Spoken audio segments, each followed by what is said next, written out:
Right, awesome. We are live. Firstly, thank you to Joanne Kirby, who is joining us today. My name is Paige. I'll be moderating today's discussion. Teach to Reach is an organization that really focuses on bringing some form of postgraduate education to anybody who's willing to listen. Our main aim right now in this period of time is looking at the thesis series. That's our little hashtag, the thesis series. And we are basically exploring postgraduate studies from a number of different postgraduate students, where these students come and present their thesis to us. And today we've got the privilege of chatting to Joanne Kirby. Joanne, can I ask you just to introduce yourself for a few minutes, if you don't mind? Sure. Thank you so much, Paige, for having me today, and thank you everyone for watching. So my name is Jo Kirby.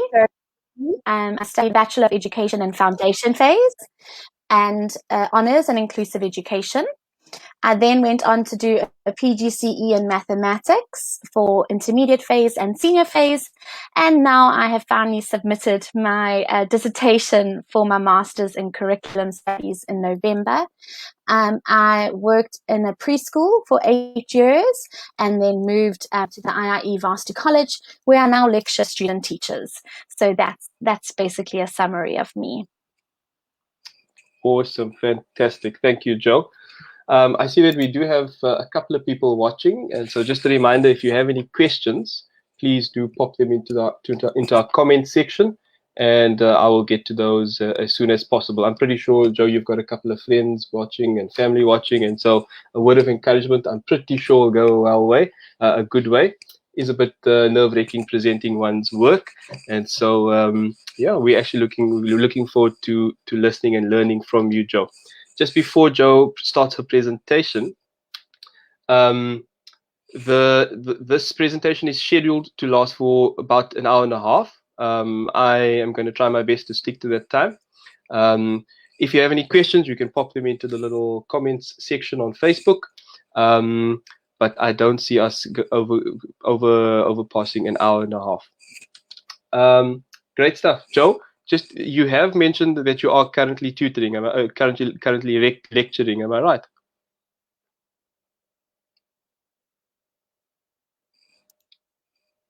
Yes, I am. So I lecture on the foundation phase degree at Varsity College. Obviously, students are still on holiday. I do have some who are going to come and watch. So a huge shout out to them. They're a huge inspiration to me. And obviously, as you said, any family and friends, I did say to them, rather watch the recording very nervous. So we'll see how it goes. Thanks, Paige. Great stuff. Jo, I'll ask you to please share your screen with us, and it's over to you. You are welcome to present your work as you see fit.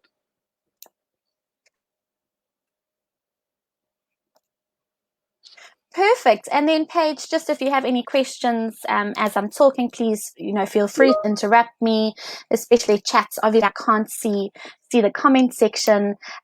So if anyone has questions, if you'll just pass those along to me. Okay, so this is my dissertation topic. It's Parents' Perceptions of Grade R Teaching and Learning. And this was a mini dissertation for the Master's in Curriculum Studies. So I did the coursework and then a mini dissertation. So my top tip is, when they say mini dissertation, it's not mini dissertation. You actually end up doing a full dissertation anyways. But the coursework does scaffold it nicely for you so that you do have quite a good understanding of what you need to do in terms of research. Okay, so I've already introduced myself, so that, obviously the slide is null and void now. And I'd just like to start off with this quote. And this is the quote that actually started off my dissertation, and it really encompasses the essence of my dissertation. So it is paradoxical that many educators and parents still differentiate between a time for learning and a time for play without seeing the vital connection between them.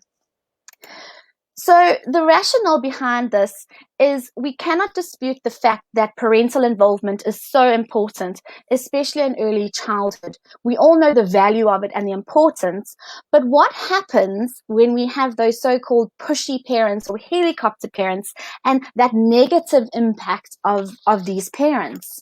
So as I've mentioned before, I've had 8 years of early childhood development experience, and I found that some parents of grade R children, so that's children between the ages of 4 and 6, in a high resource context, these expectations of teaching and learning that did not quite align with that of the CAPS curriculum. So as most of you are teachers, you know that the CAPS curriculum is the curriculum and assessment policy statement that governs our teaching and learning in South Africa. Some parents found that they wanted this watered down grade 1 experience. Okay, a lot of parents often mention, my friend has a child in grade R and they are already reading, and I'll go into, obviously what grade R children should be able to do going a bit forward. But it specifically mentions in these CAPS policies that grade R is a unique year and it should definitely not be a watered down grade 1 classroom. So I found that as this pressure from parents increases, it interferes with teachers and learners, which can have a negative impact on the teaching and learning pedagogies. So this was kind of my reason. I wanted to investigate what are these perceptions and where do parents get these perceptions from? So my study had 4 main objectives. Firstly, it was to determine grade R parents' opinions about play-based teaching and learning in grade R. Then it was to establish what grade R parents want their child to know by the end of grade R. Then thirdly, to determine what the policy expectations are regarding teaching and learning in grade R classes. So this is looking at the CAPS curriculum. And then finally, to determine whether these expectations actually do affect on the teaching and learning processes in grade R. So all good research is cemented in literature.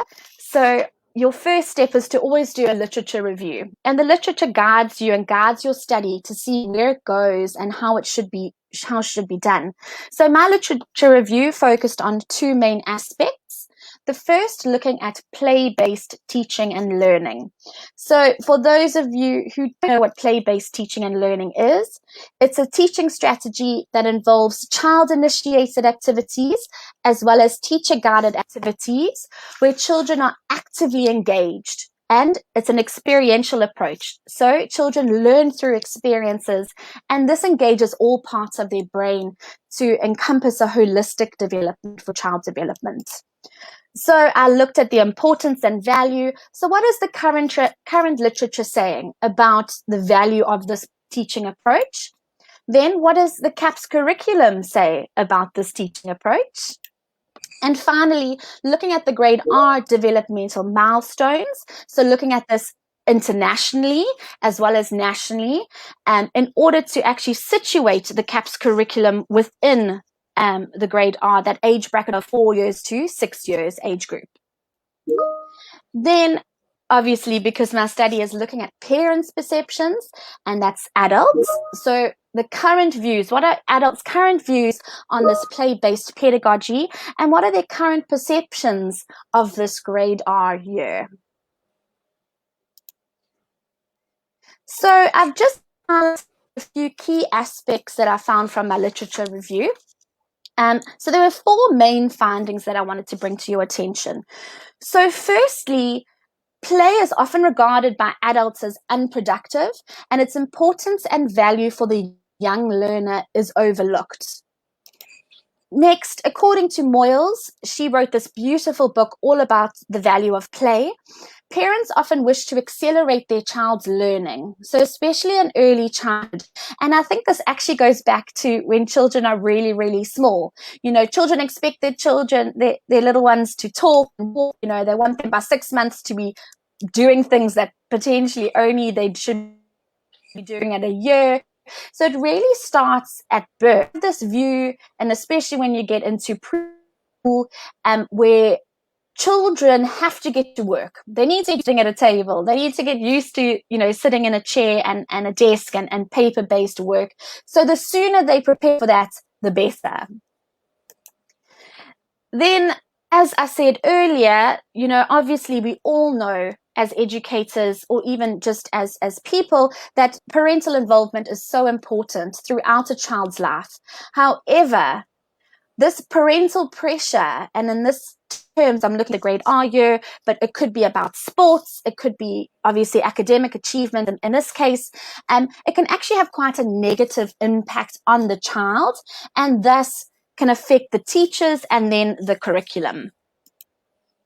And then finally, the takeaway is that schools and families, they don't always share the same notions on what is in the child's best interests. And this can cause a rift between the home and the school environment. And I just want to mention here, comment here, that sometimes it's actually the schools that impose these unrealistic expectations. But on my study, I'm looking at the parents and their unrealistic expectations in this unique grade R year. So now we're getting to the research methodology. So as soon as you're looking for feelings or opinions or perceptions, you know that you're wanting a qualitative approach. So a qualitative approach is used to unearth the opinion and thoughts and the feelings of participants, okay? So that's opposed to the quantitative approach, which is looking at numbers and statistics. Then, because I was interested in a particular suburb, this was happening in a high resource context, a case study worked well for this. So just to take you a little bit of the study context, it's in South Africa, Durban, so KwaZulu-Natal, Durban, and in a small town called Westville. Okay, so there it is on the map.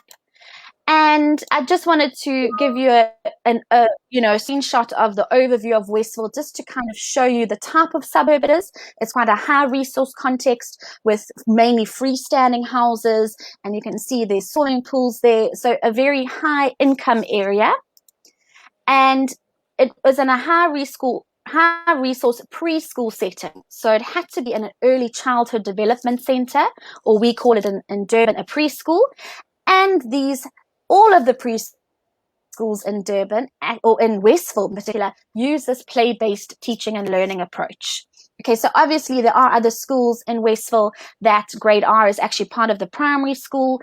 I wasn't looking at those. I was looking specifically in grade R's situated in a preschool setting. So my sample size was 2 ECD centers. So obviously that's not an ECD center that I was working in at the time. So when I started my research, I was actually still teaching in the school and lecturing part-time at Varsity College. So it was 2 additional centers, and looking at the 2 grade R teachers in each of those centers, and then 5 parents in each of those centers. So overall, it was 2 grade R teachers and 10 grade R parents, and they had to fit a certain criteria. So the criteria was that it had to be their firstborn child in grade R, because I didn't want them to have any experience with the grade R year yet. Okay, so they were fresh parents going into this grade R year. And I asked the school managing and the governing body to assist me in finding these parents. And luckily they were able to find 5 in each school for me. Okay, so the data collection. So firstly, I started off with semi-structured interviews with the teacher participants, and I did this using telephonic interviews, and this was because of the COVID-19 pandemic, which I will touch on a little bit later. So these questions, I had an interview schedule, and the conversation was guided by how the teachers responded to questions. So the question started with, what are your views of play-based teaching and learning? Looking at words such as scaffolding, how do they teach in terms of modeling, all of these key phrases, and their experience with parents and the curriculum. Then I did an open-ended questionnaire with the parent participants, and this I used Microsoft Forms. So the reason I chose Microsoft Forms over a paper-based approach was I actually did a survey with the parents from the schools and asked them what they thought would be more convenient. Would they prefer me to drop off questionnaires and they can fill them in, or would they prefer me to email the link to them and they can fill them in online? So it was quite indicative of this high resource context that 90% of the parents that answered this questionnaire, the first survey of saying, how would you like the questionnaire to be presented, actually opted for a digital collection, which was very convenient for me. And then lastly, I did a document analysis. So this was by myself and there were no participants involved in this. And I looked at the 3 grade R CAPS documents. So it's the English home language document, mathematics, and the life skills document. Okay, then we look at data analysis, and I really have to say that this was the most fun that I've ever had in terms of research. And I think this is because, especially with qualitative research, there's a lot of data that's collected. So the main strategy I used was a thematic analysis. So this is by identifying keywords or phrases in the data and coming up with these broad themes.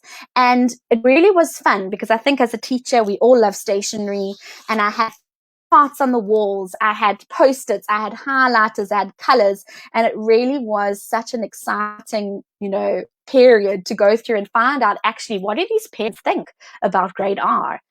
Then, because I had 3 data methods, I could use triangulation in order to verify my results. So triangulation is used to develop a comprehensive understanding of certain phenomena. Okay, so my themes that emerged from the data, interestingly, actually align quite nicely with my study objectives. So there were 4 main themes. So firstly, the purpose of teaching and learning in grade R. So actually, why? Why do we need this grade R year? Secondly, play-based teaching and learning. Then the parents' expectations of the current grade R curriculum. And finally, the impact of this on teaching and learning in grade R. Now, from these themes, sub-themes emerged. So you can see it's quite qualitative research, is quite in depth. So in terms of the purpose of teaching and learning, school readiness, and the role of the teacher in grade R. So what is the role that the teacher plays in this year in terms of a supporter, a mediator, and a nurturer? Then in play-based pedagogy, there were 3 main categories identified. So the parent participants who fully supported the play-based approach. The category 2 was the partial support of this approach. And then finally, the parents who completely disagreed with play-based teaching and learning. Then the parents' expectations. So this was broken down into the 3 subject areas: mathematics, life skills, and interestingly, this keyword literacy came out. Instead of the word language, which is used by the Department of Education, this word of literacy was picked up throughout the responses. Also, another theme emerged of where do parents access this information regarding the grade R curriculum, and actually, if parents had a choice, what would they recommend for this grade R year? And then finally, looking at the impact of this on the teachers, the impact on the learners, and finally, the impact on the curriculum. Are there any questions so far, Paige? Yes, I actually do have a quick question. You mentioned earlier, the concept of Perfect. scaffolding. I think it might be helpful for Yes. any parent who is watching who doesn't really have any understanding of the pedagogical approaches that we use in teaching. What do you mean by scaffolding, and how is it relevant for your study? And perhaps how might it be relevant for a parent's perception of grade R? Oh, perfect. That's a lovely question. Lovely. So scaffolding is a term that many researchers have used. So mainly in my study, I looked at the works of Vygotsky and Piaget. There's also a theorist named Brunner who brought in this, this scaffolding. And really, I want you to imagine the scaffolding that you would find on the side of a building. So scaffolding in a building sense is used on the side of a building for the workers to climb onto in order to build higher and higher. So it's a support base whereby they can actually progress in the building. And similarly in education, this key phrase of scaffolding is where the teacher provides support, these support structures for their students. And as they become more competent, the teacher slowly removes that support so that children can start being competent and confident in reaching goals by themselves. So as a parent, I think this is kind of the essence of it, is that, you can provide the initial support for a child. So yes, if they're climbing a jungle gym, for example, when they're very small, maybe at 18 months, it's a good idea for you as the parent to be standing there, literally supporting their back as they climb and slowly getting them ready to get confidence. And then you slowly walk away to the point where maybe they're 4 or 5, when you can actually sit on the park bench and they can climb that structure by themselves, to just kind of give a practical example there. And Paige, did that answer the question for you? Yes, perfect. Thank you very much. And I'm assuming that this concept of scaffolding will actually come up in your findings as well. How parents sort of want the scaffolding to look. Is there sort of a desired outcome that they would want to, want the scaffolding to take a form for them, sort of how they'd like to see this be expressed. I'm not sure that question makes any sense. But yes. I'm sure you. No, it does. And it is, yes. I'm going to actually write it down so I don't forget when I get to the results. Because that scaffold, in terms of the parents' recommendations for the grade R curriculum, that came in quite largely there. So obviously, I didn't use the word scaffolding with them. Yeah. But with participants, they understood the scaffolding, expectations of the type of support that they think are appropriate. So yes, it definitely comes up. Awesome. Great stuff. Okay, so leading on from that, looking at the key results, and it's really a broad overview. I mean, really, obviously my dissertation hasn't been marked as yet. So once it is marked, I actually have my email on the last slide. You're welcome to email me if you'd like to read the full paper. And because these are just really the key takeaways of my findings. So I'd like to start off with the teacher interviews. So the purpose of these teacher interviews was to actually make sure that teachers in this Westville suburb of grade R had similar experiences to that of mine, because that was my rationale. I have said that in my experience, this is what I have experienced. Is that the same? Or actually, is it just me and my opinion? So it's very interesting what came out here. So these two teachers had similar experiences to me, where the parents did have these unrealistic demands, and parents did expect this watered down grade 1. And I want to use the word some parents in quite a loose manner here, because it's not all parents. I really want to specify that it's not all parents that have these expectations. It's some parents that do. And these parents are the ones that we are concerned about, and we'd like to help and, try and change that perception. So both the teachers also felt this overwhelming stress by these expectations of the parents.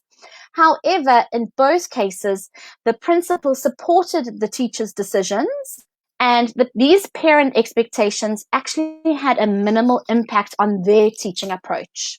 So it didn't affect the curriculum as such. However, the parents did feel overwhelmed and stressed by these demanding parents. Okay. So often in my experience, these parents who don't particularly know what to expect, you get the two, and we'll go on to it in the next slide. You get the two parents, the one parent who actually seeks advice from from the teachers and says, please just guide me. Where should they be? What can I do? And the other side is the parents who say, actually, I'm more qualified than you. I know better than you. I know what my child needs. Okay, so those are kind of the two sides. Quick question. I think this it was quite, yes, yeah. So the slide here says that parents expected a watered down grade 1 experience. How does that look practically? I mean, what do they actually envision for their grade R child? So it's really difficult because of, and you know, this is obviously a study completely on its own, looking into it. But majority of the schools, and once again, this is a generalization, and this is just from my research of reading. Okay, I haven't done actually any physical research of my own, but a lot of schools that have a grade R attached to the primary school, they don't have the facilities that accommodate for a play-based teaching and learning approach. And further on in the results, I'll show you that CAPS is for play-based learning, and it's internationally proven to be the best method in early childhood. So a lot of parents who keep their child in grade R for preschool, they're expecting what they're seeing in public schools, for example, where the classroom looks like a classroom. It has desks, there are chairs, the children sit in chairs for 2-hour periods with a 20-minute lunch breaks, and then they come back from lunch, and then it's another 2 hours of board work and, you know, copying from the board, sitting in their chairs, not being able to move. Whereas grade R should be play-based in terms of structured lessons indoors and outdoors, where children are free to explore and learn through that exploration. So in a grade R classroom, for example, you would have desks and chairs because there is some paper-based work and you need to have a place for them to sit. However, there would be central meeting points. So, for example, a big carpet area where children could go and sit as a class, you know, for story time. There'd be maybe different areas in it's grade R by itself, a fantasy area, a sensopathic area. So sensopathic play is looking at water play and materials such as sawdust and mud and those little, you know, there's so much that you could do with sensory play. That's a whole nother topic. Whereas a grade R classroom, obviously, it's very, very structured. You know, sit at desks, you do what the teacher tells you to do, and more direct instruction compared to that of grade R, where there's a lot more flexibility. Just a quick comment. I'm a grade 6. You must just let me know if I'm not answering it. Yes. Yeah, no, perfect. I'm a grade 6 teacher, and I mean, I hate having my kids, you know, sit in desks and having these sort of 2-hour slots where it's just copying from the board. And if it's difficult for a grade 6 learner, oh my word, how tough would it be for a grade 1 or a grade R learner?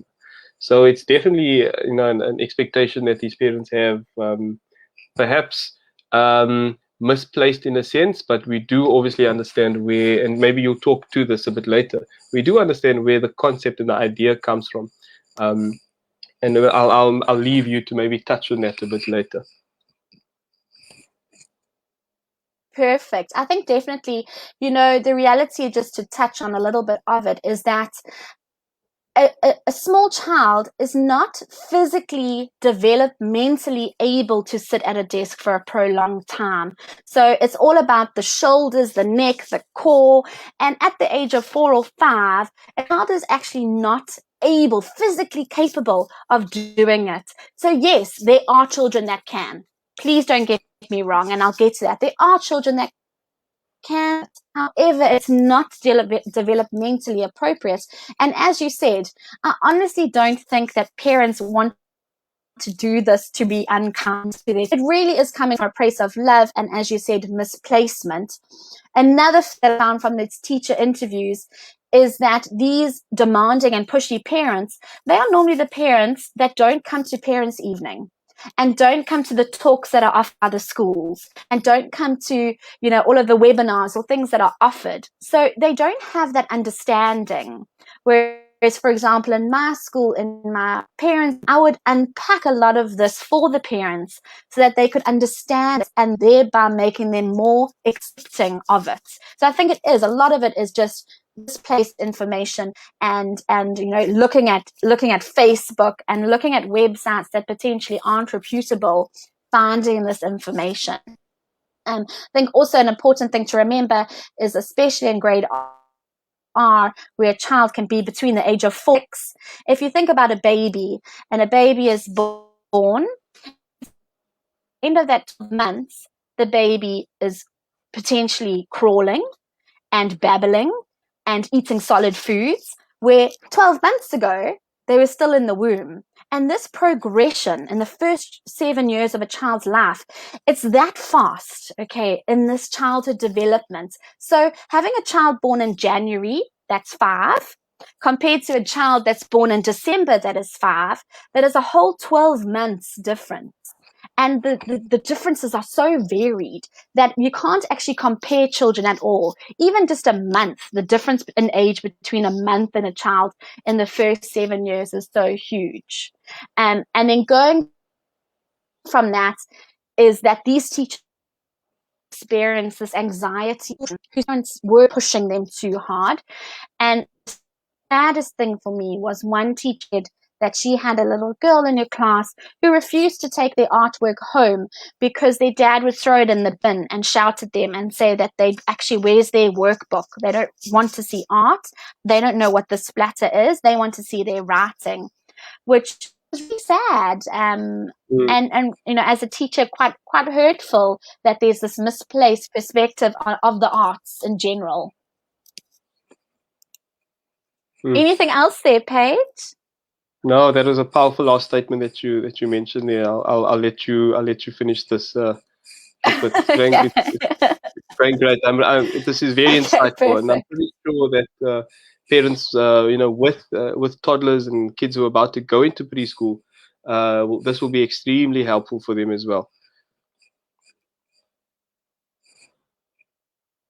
I really hope so, because obviously the passion of childhood education, the reason is there for the parents at school to work collaboratively for the best for their child. So in any way that it helps, it's really great. Okay, so just the main takeaways from grade R CAPS. These documents are so lengthy, and in the analysis of CAPS, I really strongly stand by the grade R CAPS curriculum. Okay, this curriculum promotes a play-based teaching and learning approach. Okay, it's age appropriate, it meets the norms of a 4 to 6-year-old, and it also meets the international standards. Now, looking at international standards, and I'm going to pick on the UK, for example, they start school a year early. So the grade R children in equivalent would actually be 4 turning 5, and then a grade 1, 5 turning 6. Okay, so it's quite complicated. Some schools do still accept, in South Africa, they accept children who are turning 6 before June. So they're 5 turning 6. Okay, some schools, the requirement is your child has to be 6 turning 7 going into grade 1. So that's why this grade R year is so unique, because of such a variant age. Okay, looking at America, the kindergarten year, okay, they call it kindergarten, that is they 5 turning 6, and they only start year 1 when they are 6 turning 7. Okay, so it's just quite interesting to see what different school methods use. I've also recently done a lot of research about Australian schools, and they call grade R preparatory, but the children are 5 turning 6, and it's play-based, and then they go into grade 1, or they call it year 1, and the play-based approach is up until year 3, which is our grade 3. They use this play-based teaching and learning approach. Similarly with the Finnish schools, that they have very short days, they use this play-based approach all the way up into tertiary education, which is really interesting. So obviously, if you're interested in that, you could go and read a bit more about that. But it's quite nice to look internationally where we're situated. And in terms of these high resource preschools, this grade R CAPS is fantastic. Okay, obviously looking at the other side, if we look at public schools in low resource settings, lack of space, classroom space, lack of teacher qualifications, lack of resources, that affects the teaching and learning. So that obviously is another context to look at for another study. So this is the main focus of my results.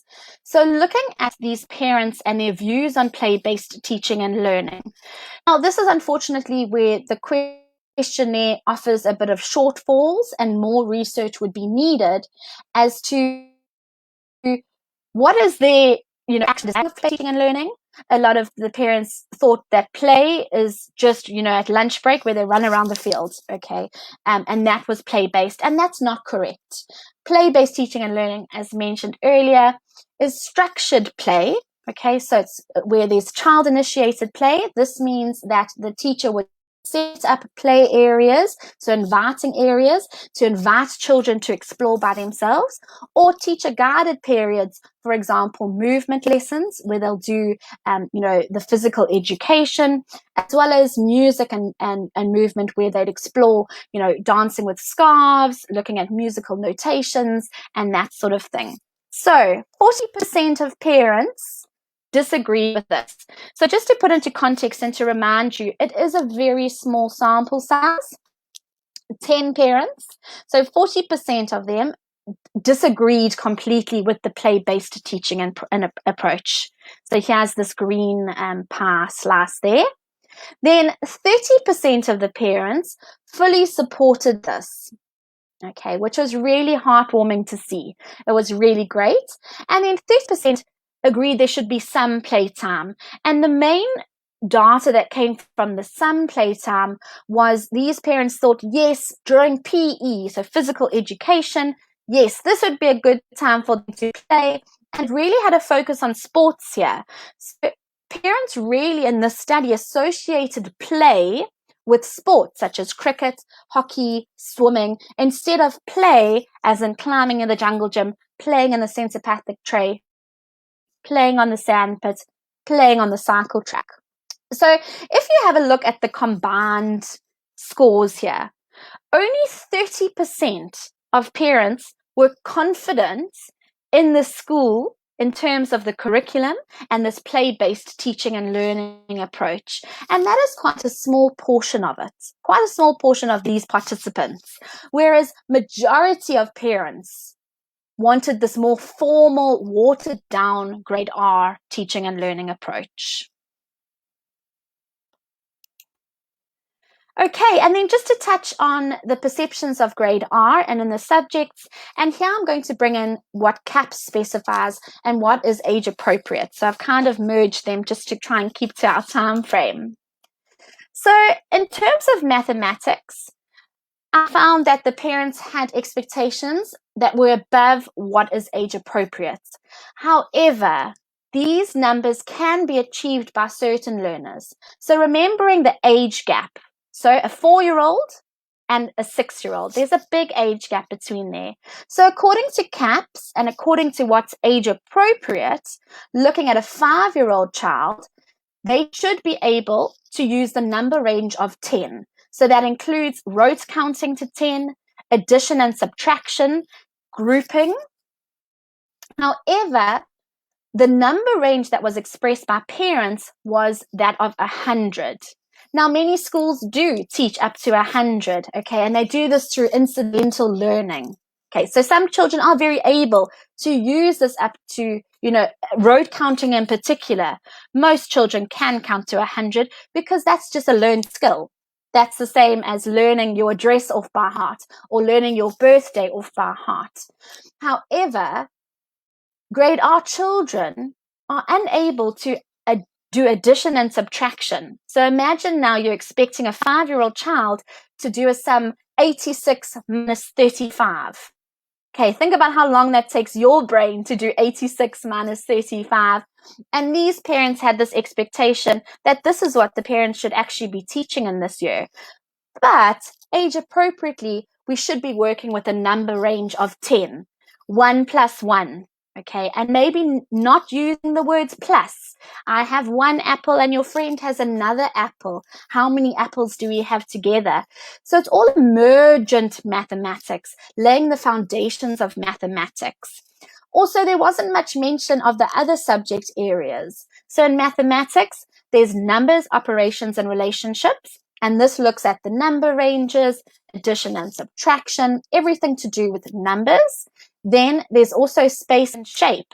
So this looks at the different shapes. So in grade R, you should be looking at the 2D shapes of a square, a rectangle, a triangle, and also allowing them to explore 3D shapes. So saying, okay, here's a circle.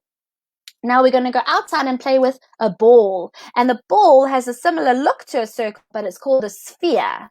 And getting them used to that language of mathematics. Okay, there's also patterning in mathematics, and this is very important because it helps with beginning reading as well. So using music, for example, to teach mathematics is a great way, because if you think of music and you think of rhythm notation, so if you think of a 4-beater, 1, 2, 3, 4, 1, 2, 3, 4 type beat, that is getting the patterning of mathematics there. And this is going to help them later when they get to high school, when they have to look at algebra and they're looking at x plus y plus z, and they need to find the patterns in order to solve for x. So it really is the basis of mathematics. So no participants mentioned this other area. They were all focused on this addition and subtraction and multiplication and division. Once again, it might just be because they don't know these things. Okay, they don't know the components of maths, what should be in maths.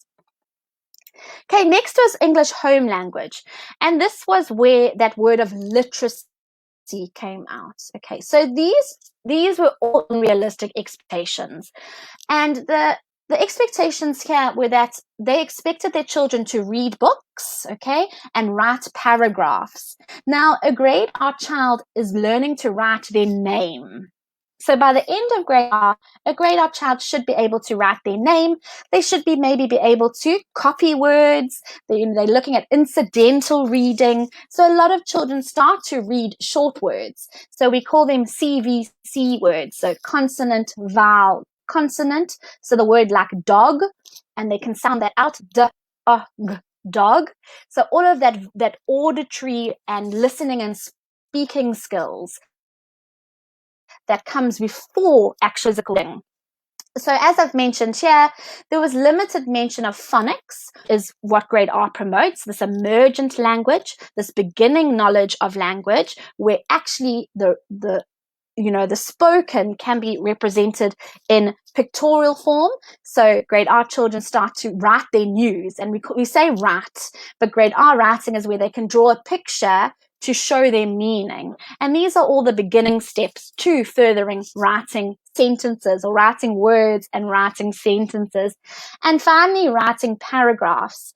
So to put in perspective for you, age appropriately, paragraph writing should only start in grade 3. So grade 3 is where they're introduced to this introduction, body, conclusion, where you have more paragraphs. Where in grade 1 and 2, it's normally just that one paragraph with a little drawing underneath. I'm sure if you're a parent or a teacher, or can remember from your childhood, writing your news and then putting the little picture underneath of your news. So there was limited mention of this phonetic knowledge, and then obviously the listening and speaking skills that come in with the English home language. And then finally, life skills. Very poor understanding of what life skills actually are. So some participants use the expression of life orientation, and life orientation is the expression that's used in high school that encompasses these life skills. So there was a lot of expectation of physical education here, which is part of life skills. So life skills has beginning knowledge, it has social well-being, it has your performing arts, so your visual arts, your performing arts, and then your physical education. And only 1 out of 10 participants mentioned anything to do with singing and dancing. And this was quite sad, because singing is one of the main teaching methods that we use in grade R. We use singing for mathematics. You think of songs like Five Little Speckled Frogs or Five Little Monkeys Jumping on the Bed. It's introducing them to those number concepts in a fun and engaging way.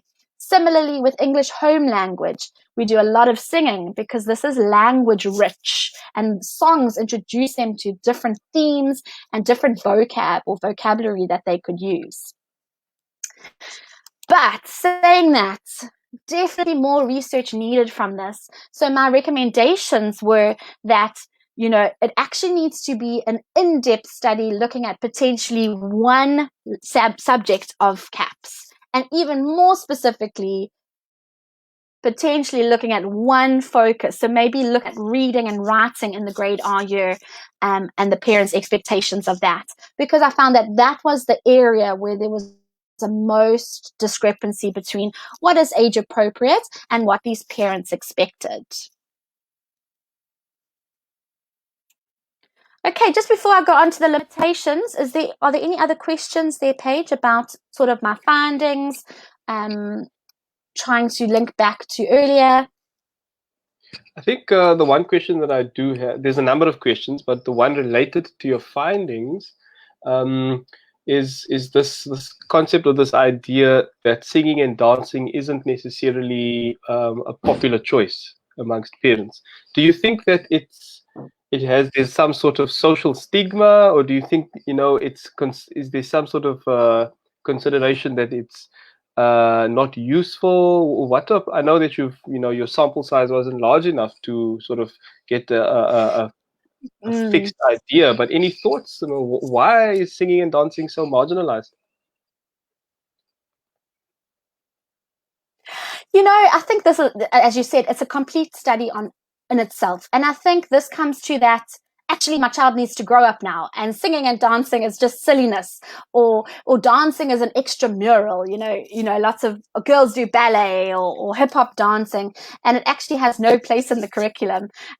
Whereas the benefits of singing outweigh, obviously, that tomfoolery that other people think.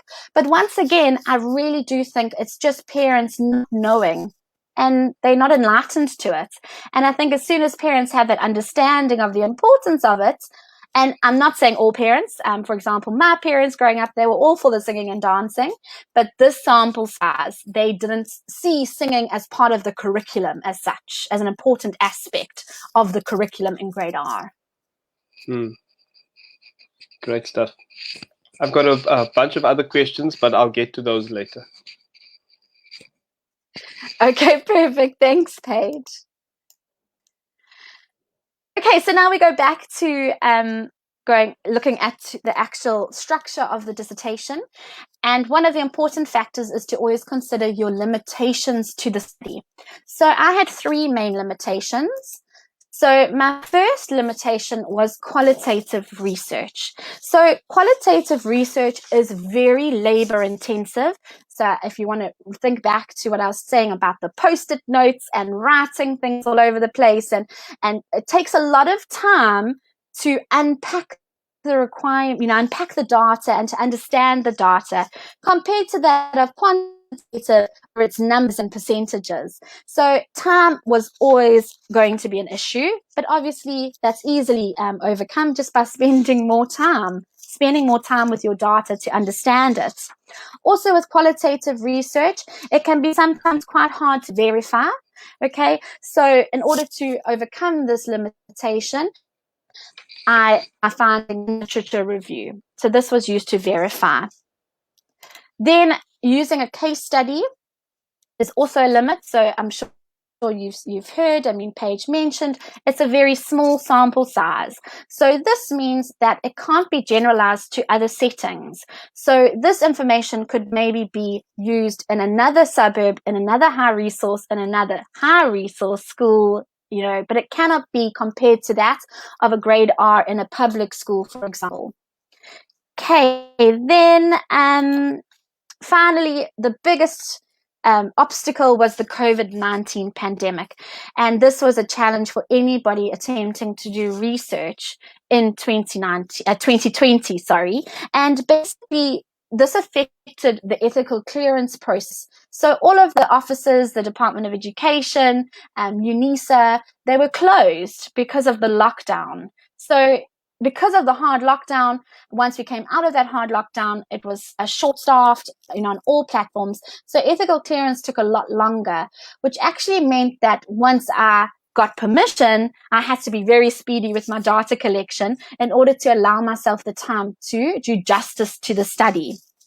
So this also affected, once I had the ethical clearance, the permission from the schools, because we're closed. So I had to wait for schools to open. Then, of course, schools weren't allowing anyone on campus or on their premises. So everything had to be done via email or telephone. Okay, hence the telephonic interviews. But I think it actually worked in my favor, because in terms of using technology, I got responses really quickly. So looking at, obviously, my data collection in terms of my parent participants didn't change.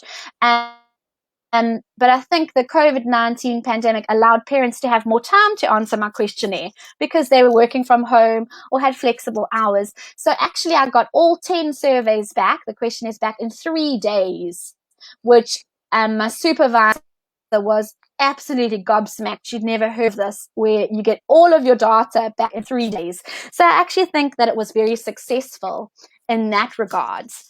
So although there were limitations, they were very easy to overcome. Okay, so I'll just, before I finish off, Paige, I don't know if you want to ask any more questions about the actual study, because budding from this, I've just got a few top tips for any budding researchers.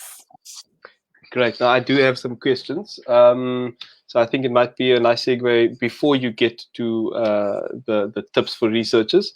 The first one is you mentioned the limitations regarding context. Now, obviously in South Africa, the high resourced facilities, whether they're in foundation phase or primary schools, whatever, they are possibly, I'm just making this number up, but perhaps maybe 5 or maybe even up to 10% of all educational facilities in the country. The majority are your low resourced schools and your low resourced facilities.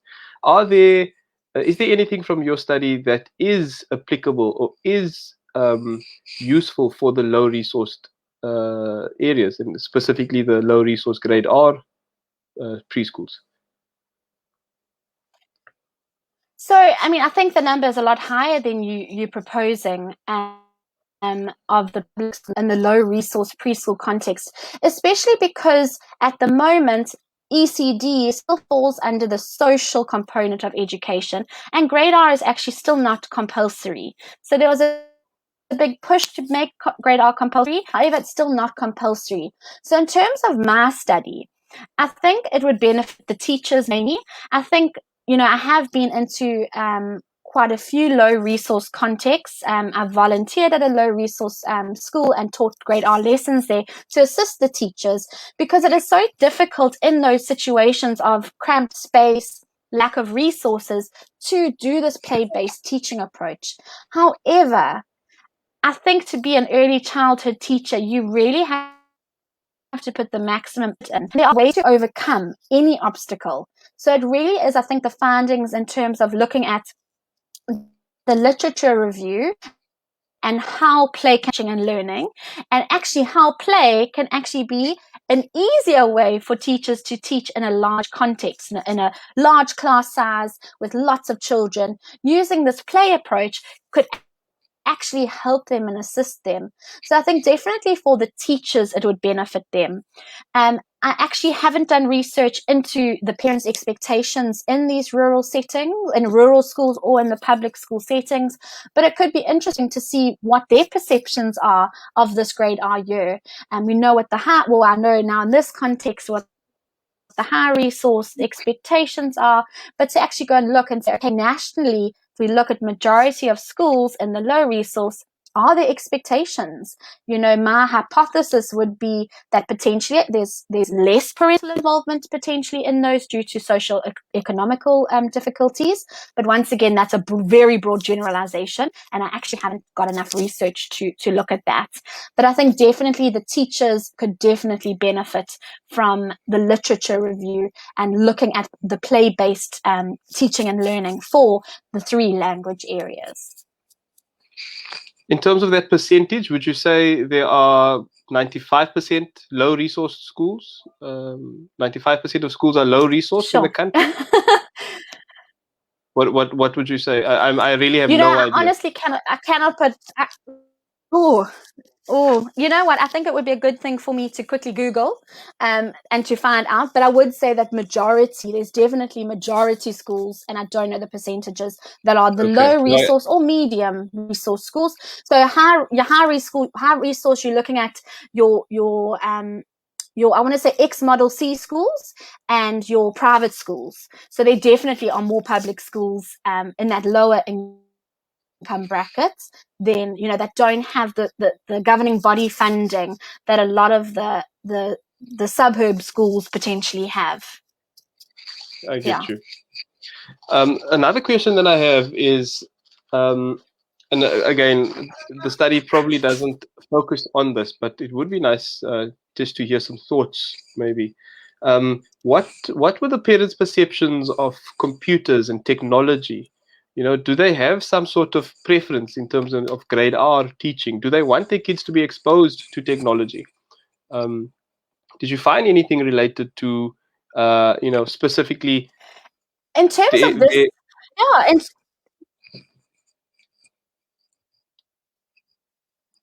Go for it. So in regards to my study, there was no technology mentioned, surprisingly.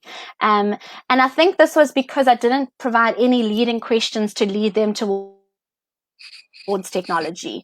So technology is a huge factor in childhood development at the moment. My focus is looking at CAPS doesn't prescribe any technology in grade R.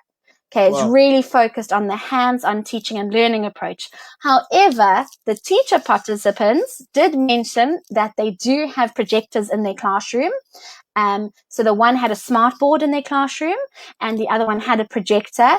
But they specified that they didn't use this for the students to sit passively.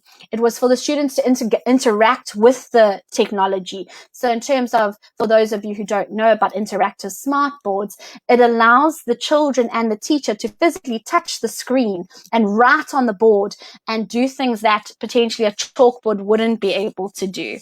So in terms of my study, no, there wasn't much about computers, but that is why in the lit review, there was a bit about why it's so important at school to do a play-based teaching approach, because a lot of children go home and sit in front of the TV or have the iPad for the rest of the afternoon. So we must at least be doing it until 12:30 in the morning, trying to get that play and getting that stimulation there for them.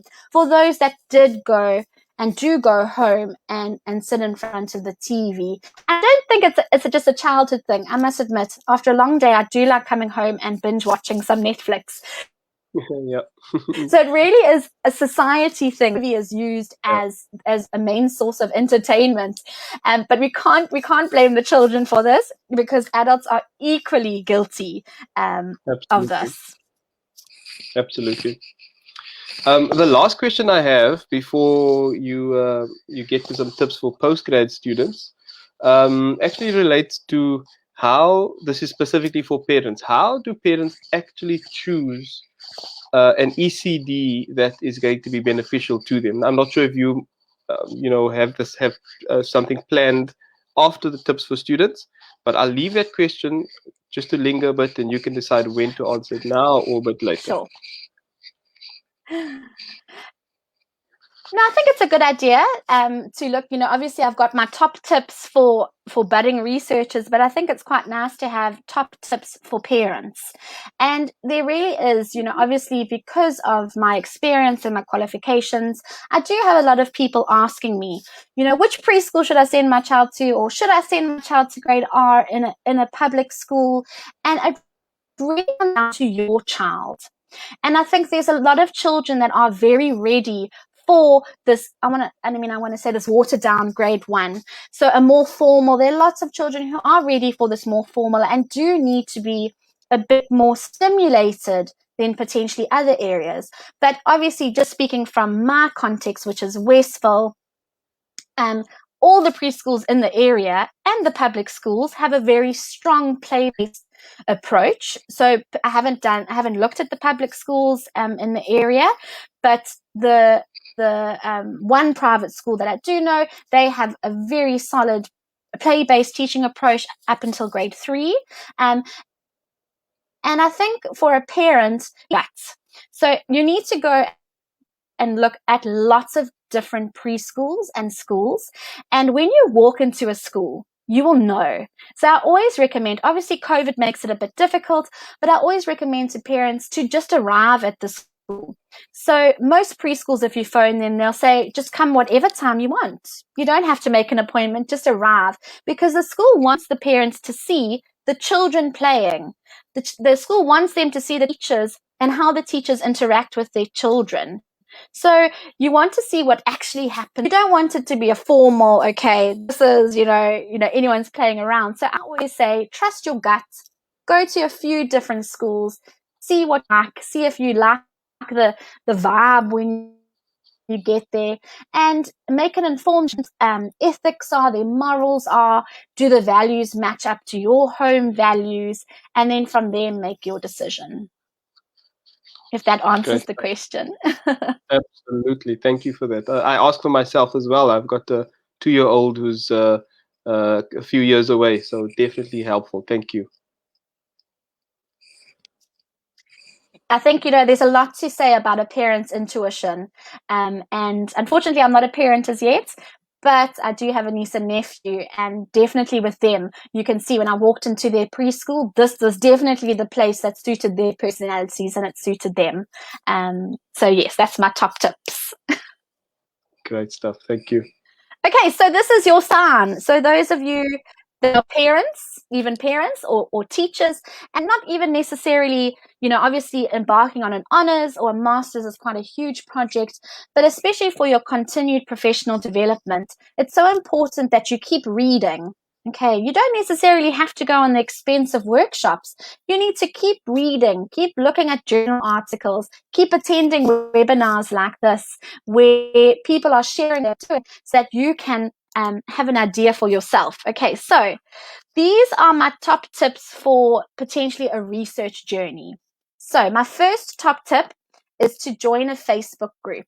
So particularly now with COVID-19, and if you're doing a distance program, it can be a very lonely journey. Okay, so, a lot of people say, have you actually completed your master's if you haven't cried alone? Okay, so don't cry alone.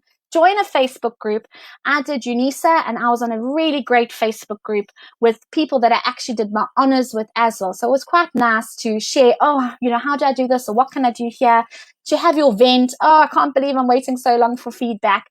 So it really is important to have a good database of people that you can lean on. Okay, even if you don't know them in person, this I found was a really great support structure. Next was to read and read and read and read and read.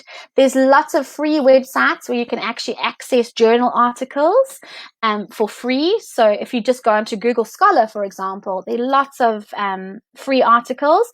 My favorite it's called EBSCOhost. So I'm very lucky. I get access to it through the university, and there's ebooks on there and journal articles, and just keep reading and reading and reading. So read about your topic, and your topic was going to change. Okay, so what you potentially wanted to do at the beginning, by the time you've written your literature review, potentially, you might have been taking on a completely different path.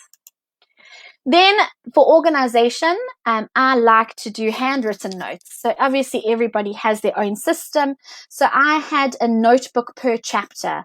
So I went to Typo and I got the 5 coolest notebooks that I could see. So 5 chapters, 5 notebooks, and I had all my information in those notebooks for each chapter. And this comes into this divide your work into chunks. And it's very intimidating. You've got this giant project to do. So put it into little biteable chunks for yourself. Okay. And then do something called writing sprints. So there was a group of us at work that were doing these writing sprints. We never actually got to physically do them because of COVID, but I would WhatsApp my friend and say, okay, come, we're going to do a writing sprint now.